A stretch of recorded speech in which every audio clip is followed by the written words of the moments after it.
পরিণীতা ছবির মাধ্যমে শুভশ্রী গঙ্গোপাধ্যায় দর্শকদের মন জয় করেছিলেন।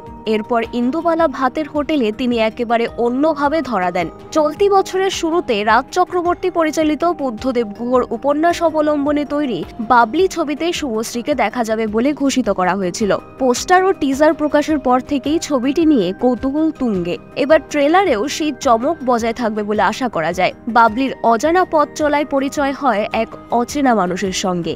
সেই অ্যাডভেঞ্চারাস জার্নি শুরু হলেও বাবলির চেহারা নিয়ে অনেকে তাকে স্লিম হওয়ার পরামর্শ দেন, কিন্তু সাহিত্যিক অভির চোখে বাবলি সুন্দরী আর দেখতেও তো বেশ ভালো।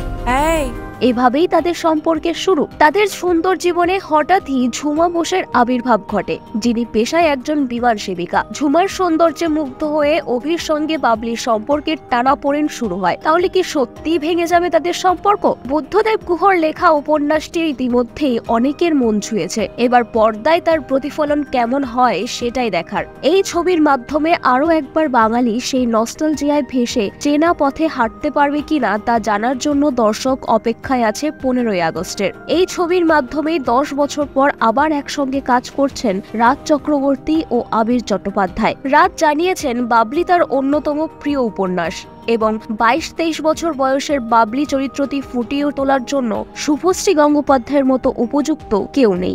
আপনি কিন্তু সেরকম মোটা নন, আর দেখতেও তো বেশ ভালো। এই কি চান বলুন তো?